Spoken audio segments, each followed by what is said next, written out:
So here's a coaching video on how to use diaphragmatic breathing and increased self-awareness of muscle tension to enhance comfort. So there's a strategy behind this. One is that diaphragmatic breathing can be lost without people knowing it. If you're in a situation where there's discomfort for prolonged periods, or there's concerns about what has happened in the past and what might be happening that's unfortunate in the future, it can cause the body to react the same way as when in the wild perhaps there is a threat to one's survival, and the body has to prepare itself either to exit the area, flee, or to fight whatever it is that's the threat is. So that means an elevated blood pressure, elevated heart rate, breathing from the muscles up around the neck, as well as the diaphragm. And if that is a low-grade response for a prolonged period of time, it can adversely affect the pain chemistry. Things like cortisol levels can be elevated for a long time. That affects inflammatory chemistry as well. And as a result, the body can engage in chronic inflammation because of the change in chemistry. So it means your tendons and joints, things like that may ache. And also the body's pain perception system will adjust in a not a great way, in that it will interpret normal stimuli as being a threat, as being painful stimuli. And so we have a two-step process coming up here. One is that you increase your awareness of the diaphragmatic activity, the activity of your diaphragm, and in so doing, the diaphragm becomes the primary source of where your breath comes from, where your lungs draw air in from, and the neck becomes less of a source of that. And that, of course, reduces neck tension and tension in general, and a reduction in tension in general will cause the body to shift away from the fight or flight, chronic fight or flight way of operating to a more at-rest way of operating. And that changes the chemistry and the perceptions and the pain processing system in the way that I mentioned earlier.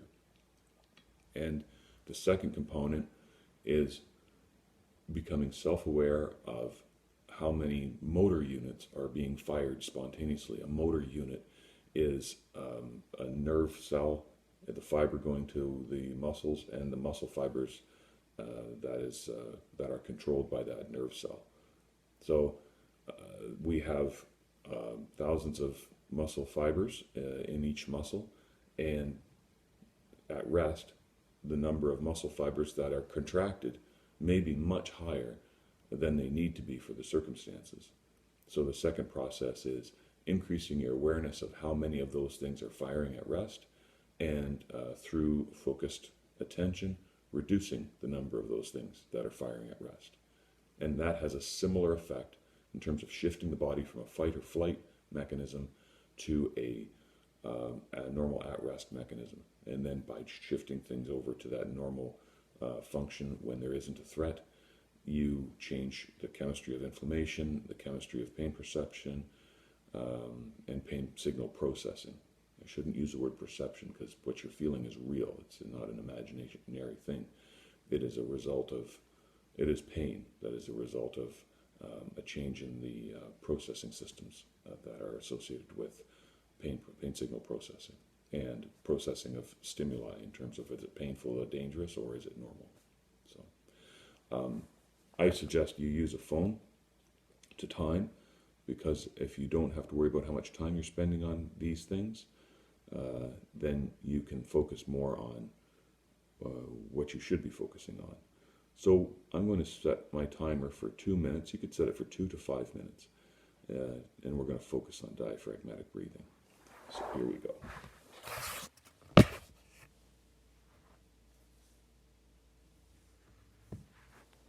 I have a surface prepared so that it's nice and comfy. You can use a bed surface. You can use the floor with a quilt or a couple quilts on it.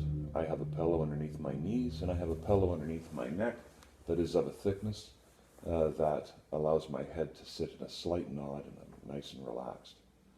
You can choose to have your eyes open if the ceiling doesn't provide any distracting stimulus, or you can choose to have your eyes closed. I'm going to place my fingertips on my stomach in the area just below my ribs, and I'm going to just allow my mind to feel my fingertips rising and falling. You go ahead and start doing that now. The objective here is not to breathe deeply. The objective here is just to have your hands on the upper abdomen and pay attention to your hands rising, which is when you'll be bringing air into your lungs, and descending, when the air is spontaneously falling out of your lungs. Don't endeavor to try to make the breath deeper, faster, slower. Don't do anything deliberate to your breath. By having your fingers in this area, you will become more aware of the activity of your diaphragm, and the diaphragm will find its proper rate and its proper size. Generally speaking, breathing is done well when your lips are together, at this state anyway, lightly, and breath enters your nose and leaves your nose. There are other circumstances and other training procedures where you breathe in through your nose and out through pursed lips. They're more related to people who have a lung pathology. That was my 2 minutes. This is an instructional video, so we're going to spend a little more time. We're going to go more in the order of 4 minutes. So you don't have to look at the video when you're doing this practice. You just have to listen to my voice.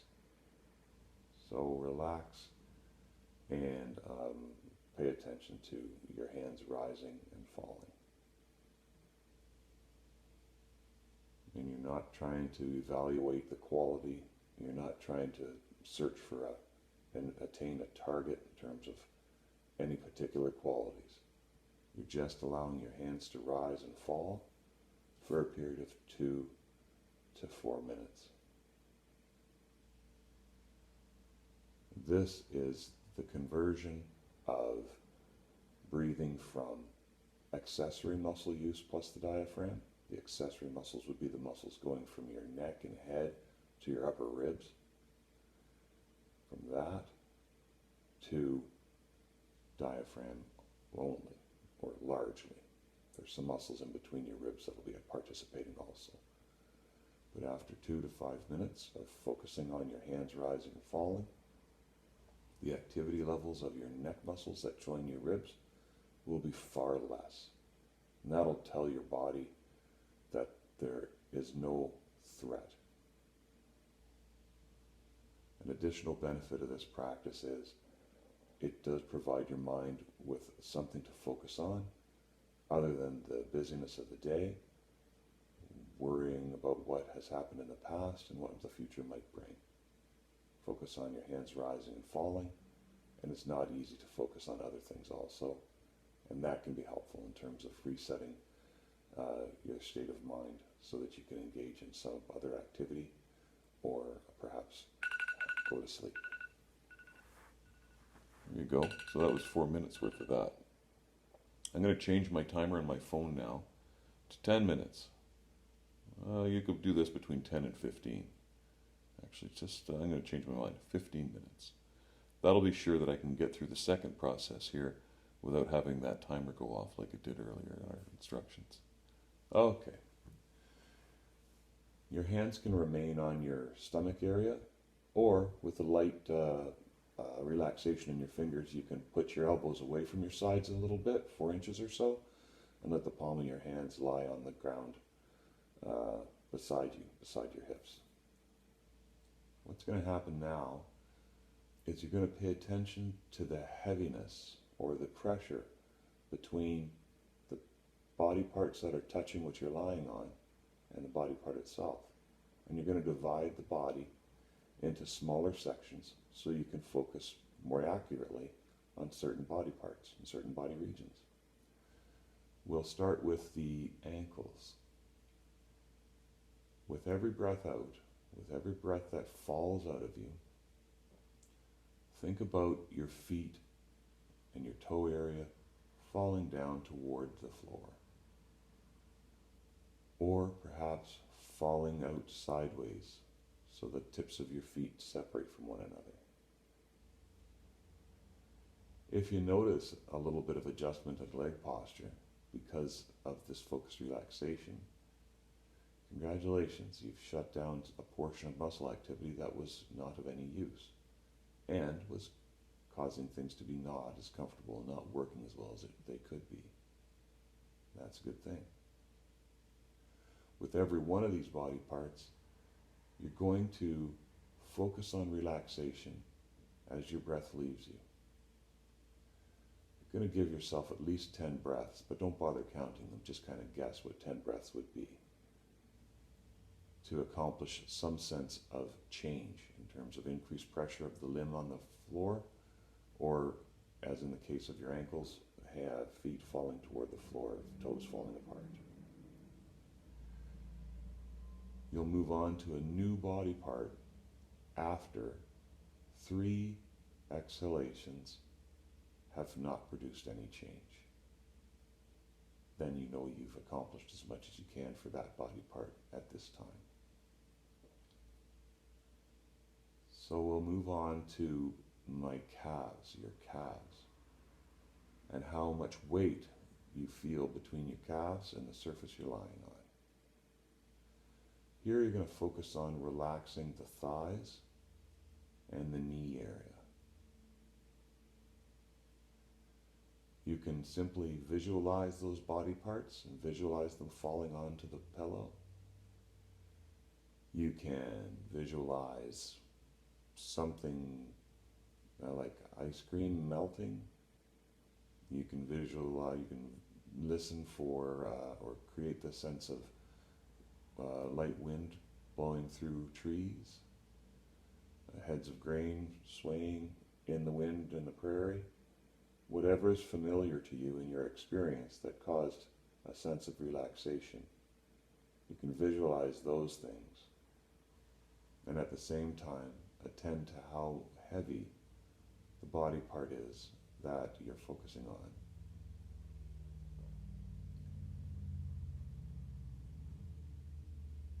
Again, you focus on this aspect of relaxation as your breath leaves you.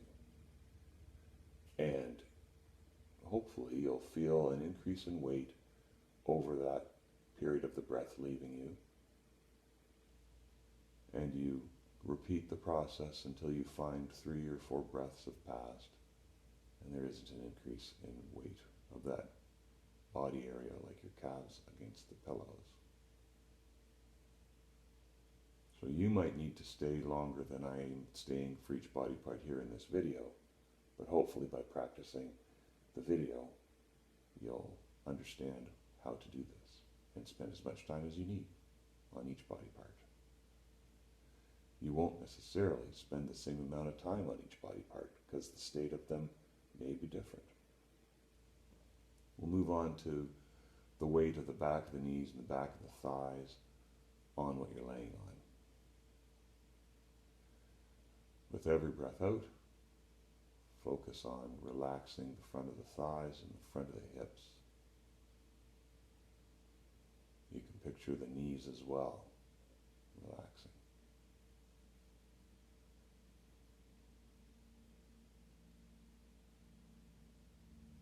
Focusing on relaxing as your breath leaves you is generally very effective. And again, continue this practice with the thighs and back of the knees as a focus point until there's no perceptible change with every consecutive breath, over 3 or 4 breaths. Next area of focus is going to be the backside or the pelvis area and how heavy it is on the floor.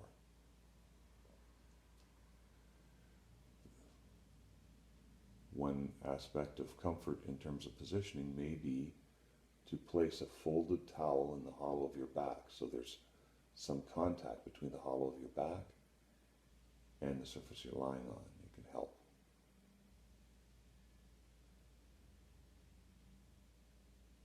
Pay attention to your stomach area and your chest.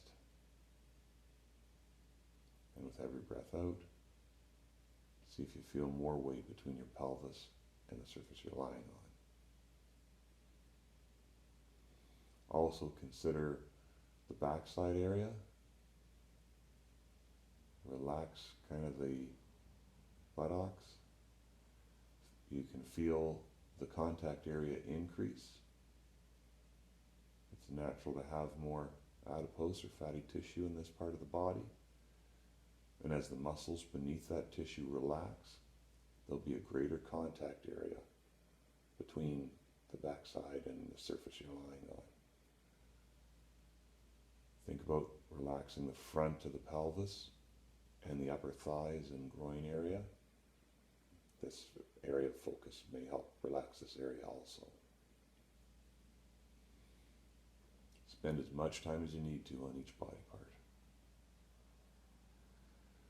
Next region is the area between the shoulder blades and the shoulder blades themselves. With every breath out, focus on the front of the chest and the front of the shoulders. It also may be useful to focus on the neck area, relax that area, and feel the pressure between the area between your shoulder blades and the shoulder blades themselves and what you're lying on increase. As you focused on relaxing the chest, you may notice increased contact between your shoulder blades and what you're lying on, and a falling downward toward the floor of your shoulders, causing a broadening of the chest. Not because of actively contracting the muscles between the shoulder blades, but because the muscles of the chest are firing fewer motor units. And there's a greater percentage of the muscles that are in a state of inactivity. Again, converting your body's system from a fight or flight state to a normal operational state. Next body area can be your jaw. In most cases, leaving your lips touching and the moistness of the lips causing contact to be preserved. Every breath out is accompanied by a relaxation so the teeth separate. The teeth of your jaw gently and spontaneously fall away from the teeth of the upper mouth. And you can think of the cheek areas relaxing. And in most cases, when the teeth fall away from each other and the lips stay touching, that generally is a very relaxing and minimal muscle activity state. You can now pay attention to the weight of your head on the pillow and let your eyes relax. If they fall open and you're looking at an uninteresting ceiling, I'll be fine.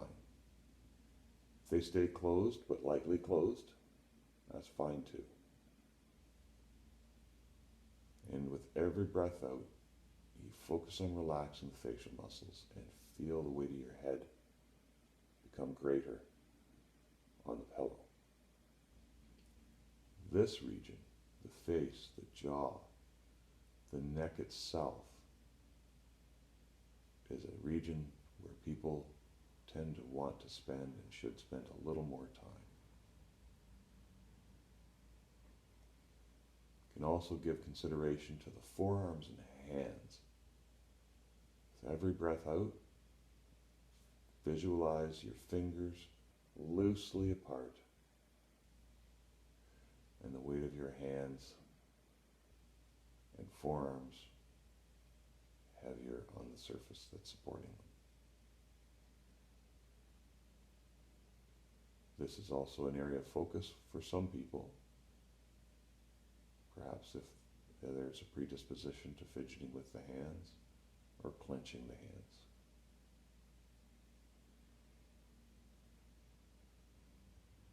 The upper arms are generally made to feel more heavy when you focus on relaxing the front of the shoulders and the shoulder blade areas. Once you've attended to all the body parts that are separate, you take a number of breaths and dedicate them to the whole body falling and sinking into the floor. Not because you're pushing anything into the floor, but because you've achieved relaxation of a large number of muscles, and gravity is free to let you rest fully on the supporting surface. Take as much time as you need.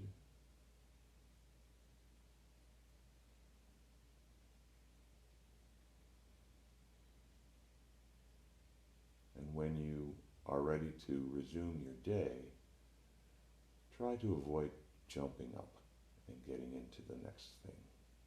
When the timer goes off, give yourself a moment. Do a few little circles with your toes and feet. Maybe tap your fingers. Drum them lightly against the surface that you're lying on. Flex your stomach and chest just a little bit and slowly. And then put one arm across your chest and roll to your side. Put a hand on the floor and gently push yourself up. Give yourself a pat on the back for taking the time to do this and for the change in the heaviness of your body that you accomplished. This is going to assist in resetting your body's physiology. Perception of irritation or no irritation, muscle tension, chemistry, a whole host of things. So well done.